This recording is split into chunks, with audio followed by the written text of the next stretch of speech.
This is Dr. Lou Sella. I'm a doctor of sport and performance psychology. We're going to talk about executing empty counter keep versus a 4-3 and 8-man flexbone football. So you get into the empty formation, the center, the two guards, the two ends, the two A's.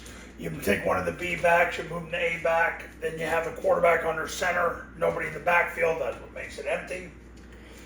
And if you run counter keep to the right, what's going to happen is the end, the guard, and the center are all going to block down. So they block from the first person on their inside shoulder through the midpoint of the adjacent lineman, and if there's nobody there, they go second level. The guard is going to open at 90 degrees. He's going to run. He's going to log the first player off the end. He's going to get his left knee through his crotch, left hand to the stomach, 4-inch northbound steps.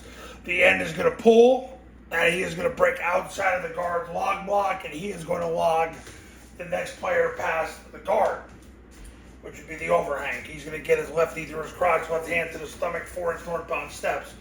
The A-back is going to stay on the guard or the end's left hip, and he is going to block the first threat that shows off the end's left hip, which basically means he's going to engage with the center. But he doesn't go in front of him. He'll go, when he pulls, he'll go off his left hip. Now, the quarterback's going to take the snap. He's going to jump away from where he's going. He's going to keep the ball seated. He's going to jump to the left to keep the ball seated. He's going to wait for the end to clear.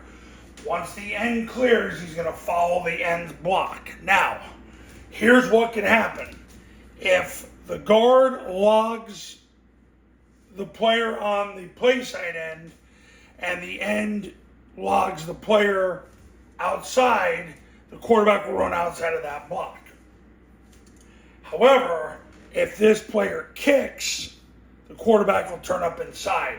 Now, if the guard has to kick this player, because this player flies up the field, the end will turn up inside and the quarterback will stay on his outside shoulder. That could happen. What you want is two guys to get wrapped, logged, however you want to define that. The quarterback is running off end. If he kicks, he runs up inside. If he leads, he runs up on his outside shoulder. The A-back is going to leave at the snap, run the pitch, and he is going away from the play. That gives you the element of misdirection. So, once again, if the guard logs, end logs, quarterback runs outside. If the guard logs and the end traps, quarterback runs up inside. If the guard traps, the end turns up inside and the quarterback stays on his outside shoulder. That's how it goes. And it turns into counter trade. You don't want that to happen. You want two wraps and get the ball outside. That's when Army and Air Force are at their best running counter keep. It's not a big play in the offense. They run it about one time per game. I have all the data broken down for every play of every single game that Army and Air Force ran it at tripleoptionfootball.com. And it's actually on this YouTube channel as well. It's the bottom line is they run it once a game. And it's been pretty steady the last several years, around 1 to 2 times a game. So, that's empty counter keep versus 4-3 and 8-man flexbone football. Great way in 8-man to run everything from a balanced formation and give the element of misdirection. Coaches, if you want to win big in 2026, give me a call, 570-332-0265, 570-332-0265, and go to tripleoptionfootball.com.